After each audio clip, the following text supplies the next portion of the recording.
Hello and welcome to another episode of the Agency Leadership Podcast. I'm Chip Griffin. And I'm Ginny Dietrich. And Ginny, with AI, I don't know how to do anything anymore. I mean, I just rely so much on it that I'm not even sure I could figure out how to walk anymore. I'm still waiting for it to do my laundry and my dishes. So I still have to do those things, unfortunately. Yeah. I mean, look, AI is a great thing, and I is. think we've talked about it a lot on the show before. It's something that most agencies should be taking advantage of to help them Yep. do their jobs quicker, more cost effectively, Yep. get better results, all Yep. those kinds of things. Yep. But I've been troubled lately by the number of times I've heard that because of AI, young people in, pick your industry. For us, let's pick marketing and communications, just, by happenstance, that AI is preventing them from being able to figure out how to do their jobs the right way because it just does so much for them. That And I doesn't have to even tell you, make this sense. gets me irritated. Yes. Really, really It irritated. doesn't make sense. Like, what? That this is akin to saying that email, because you're not faxing anymore, you're emailing it. You don't know how to do your job. Or because you're not using the Bacon's Green Books, you're using an online database. You don't know how to do your job. People, things evolve. Things happen. Technology happens to make your life easier. That doesn't mean you don't know how to do your job or that your team doesn't know how to do their job. They're learning how to do things differently than maybe you learned how to do them, but they're still doing their jobs. I mean, look, this is not a new argument with AI. This has been an argument every time I know. new technology comes along. I remember when the transition took place from using the old-fashioned card catalog at the library to find books, and people started using computers to look them up, and people said, nobody's going to know how to use a card catalog anymore. They need to learn how to use that before they're able to use the computer. Why? Why? I mean, if you go to a university library these days, not only you're not going to find a card catalog, you're not going to find a lot of books. Right. I mean, university libraries are increasingly removing books. Instead of talking about how many they've added to the collection, they talk about how many they've removed and replaced it with other resources. This is like saying you don't know how to use the phone if you didn't use a rotary phone first. It doesn't even make sense. That doesn't make sense. I mean, it does give rise to some entertaining moments. I think I may have shared this on the show before, but when my younger son was in a hotel a number of years ago and we were showing him how to call from room to room because we had a separate room from the kids. And so, showed him how to make the call from room to room. And it was a corded phone. And so after he's done with the conversation, he's holding the phone. He says, "What do I do with this now?" Because he had never used a corded phone, and so he was used to hitting the end button on a cordless phone or the hang-up button on a cell phone or something like that, but didn't know that a corded phone, you have to put it back in the holder for it to... Things change. Yes, things change. And I guess the more close similarities would be things like grammar checkers and spell checkers. Sure.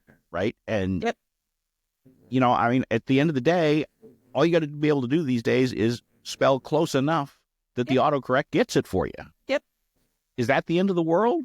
No. Not really. No.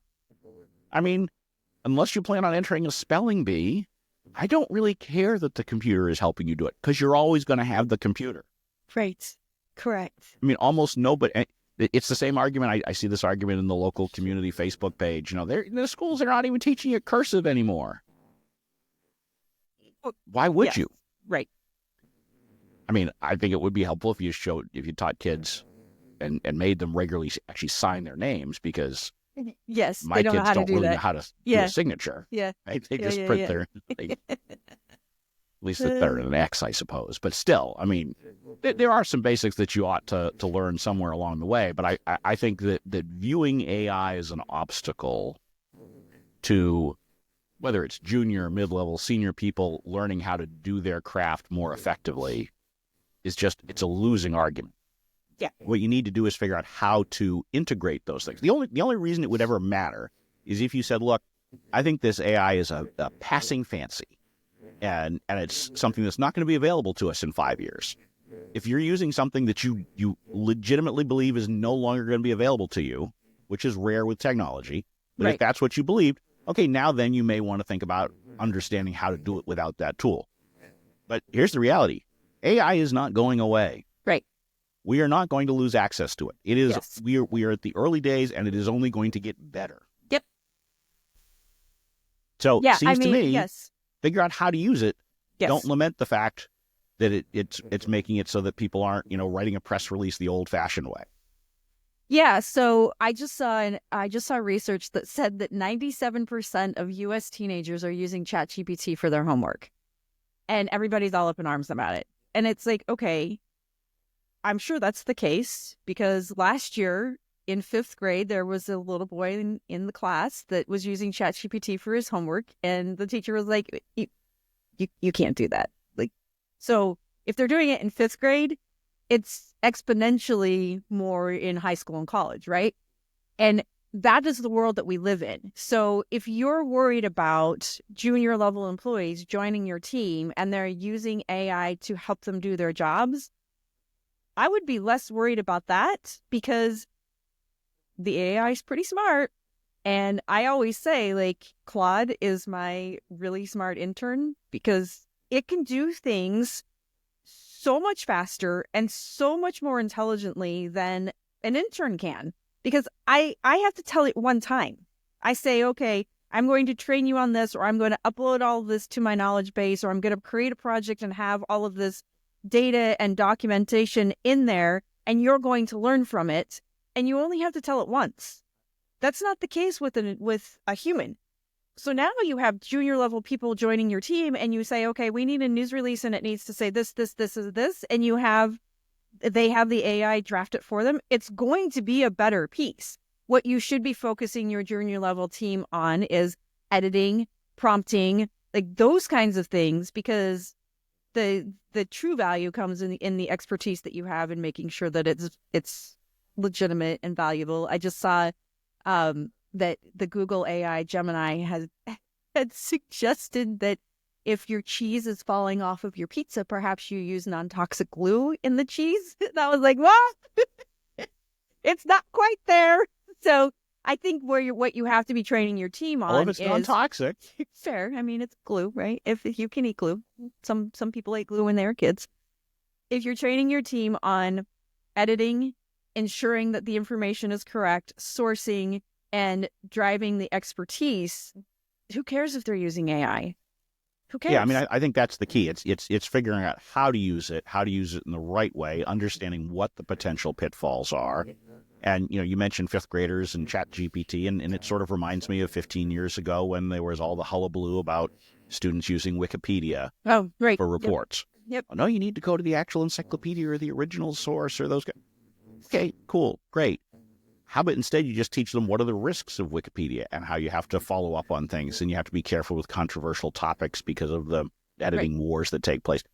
Teach people how to use it the right way. Teach people to question what ChatGPT or any other AI comes up with, and how do you verify it, and how do you test for potential copyright violations and all of that. How do you think all of those things through? And that is a far more productive use than to tell your juniors, do this without AI. Right. Show me how, let's figure out how to do it without AI. Because unless you think AI is going away, there's no value in that. The value comes from understanding how to use the tools you have in front of you and how not to use them. Yeah, I mean, I'm going to use this example again, but that is like saying to them, I know you have muck rack available to you, but we're going to use the big green bacon's book so that you really understand the value of going alphabetically and looking up the publication and then finding the reporter and then going through and picking up the phone. Like that doesn't even make sense. It's the same thing. Let them use the AI and teach them how to use it appropriately.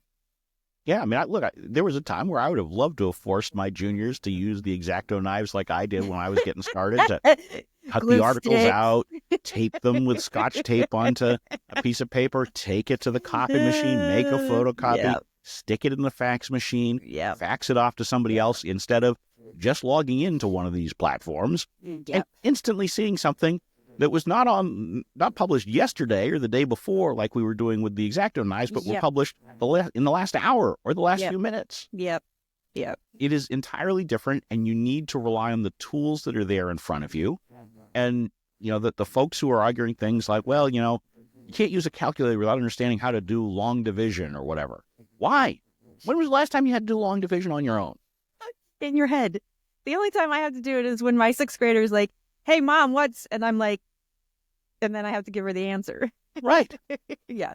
I mean, when I went to school, we didn't have calculators, generally speaking. Sure. And you certainly weren't allowed to use them in class. Now you can. Now and you can. You ought to be. Yes. Because it's a common tool that we have. Yes. I mean, when I was in elementary school, I had to learn how to write with a dip ink pen. No, you did not. Yes. You're not that old. Come on. I went to a private school for a few years, and they Are made you you do weird serious? stuff. Yes. So you had the little inkwell. Stop. And you had to learn to write with that. Wow. Which was silly. That is silly. Now, yes. I mean, they didn't make us do everything with it, but you were actually taught how to do this. Absolutely no value. There wasn't value to that in the 1980s when I did that, let alone the 80s or 70s. It was ridiculous. Early 80s, I guess. But that's ridiculous. Yes. That school did a lot of ridiculous things. How often do you use that skill? Precisely never. Guess what you're getting for your birthday this year? Please do not. Those things are insanely messy. And unless you're doing like calligraphy for artistic purposes, there's really no value in it. Yeah. I mean, that said, I do like modern fountain pens for writing. I mean, those... Sure, of course, yes. They do a nice job, but that's not the dipping. You're not dipping it in ink. No. Whew, I'll get you a feather and some ink, and you can... Because then you got to clean the nibs and all that. I mean, it's just... it was a whole lot of no fun. Huh. Well, yes, I think that's a really great point. You don't need to have your team dipping into ink to write. I feel like we've gone almost completely off the rails here already. Amazing. But so, I think that it is, as an agency, practically speaking, you do need to think about how you're using AI and what kinds of programs you have in place for training, not just your juniors, but everybody, because AI is new to everybody on your team. Correct. And so whether you are just getting started or whether you've got 10 years or 20 years or 30 years of experience, you need to learn how to use it the right way. And so as an owner, your job is to work with your team to come up with policies and processes and training and education that helps you to get there. And I would not fight AI. Nope. You will lose. Yep. Even before we get to AGI. You're going to lose. So figure out how to put it to work for you in the right way for your business. And you will get much further than torturing your team by making them do things the old way. Yeah, and it makes you so much more efficient, and it will help your junior level team learn, and it will help your junior level team understand, but they don't have to necessarily do it themselves. I mean, 10 years ago, I'll never forget this as long as I live, Christopher Penn said, we want to think about AI as conductors. So you are the conductor, and you have your symphony of AI robots, and you will be conducting them. And at the time, I didn't fully understand what that meant. And today, I understand that you're conducting, your team is conducting the Claudes, the ChatGPTs, the Geminis, all of those, the Napkin AI, all of the things that you have available to you, and getting the work out of it that they need so that you can be more efficient and, more profitable, and all the things that we want to be able to do. This allows you to do that. So I totally 100% agree. Do not say, well, you have to write a news release on your own, because that's not the way the world is going, and that's not where you should spend your time. Right. And this is not the first time we've had an episode talking about fighting AI, right? Because agencies just seem determined to fight AI at every turn, whether it's fighting your team using it because they're not going to learn the fundamentals if they do that, or whether it's because you're fighting, changes in pricing models because you can now create content more quickly and more effectively, but you still need to charge the same amount.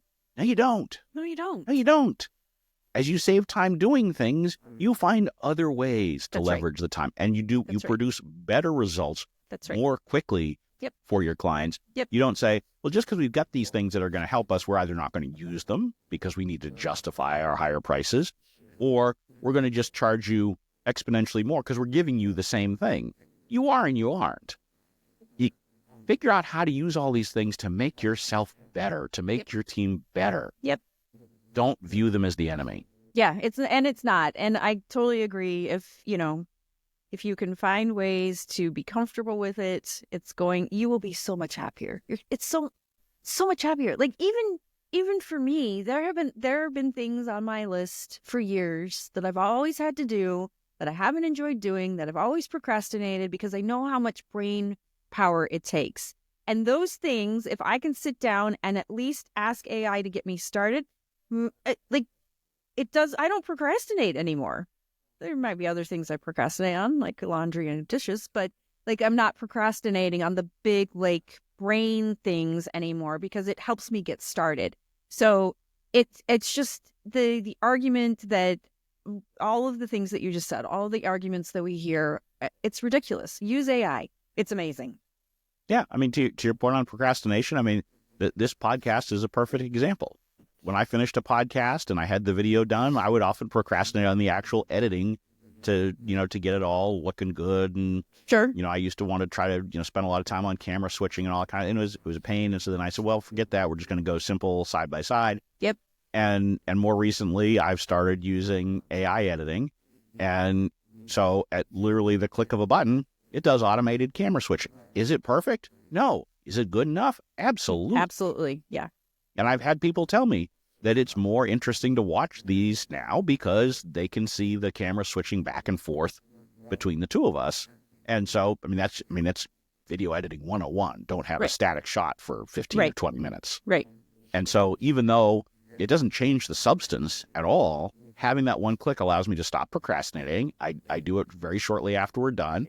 And then I wrap it up and I send it off to Jen, who does all the fancy other stuff, show notes and that kind of things. But even that is all assisted by AI. Yep. It comes up with the first draft of the chapter markers for YouTube. It comes up with the first draft of the key takeaways. It comes up with the first draft of the transcript. Does it need touch-ups to get to where we want it to be? Absolutely. Yep. Although, frankly, you probably could let it largely just go untouched and you'd still be close enough for the use of most people. But I'm a little bit of a perfectionist, so. Well, that, and it will probably spell my name wrong every time, so. Yes, well, that can be entertaining, so.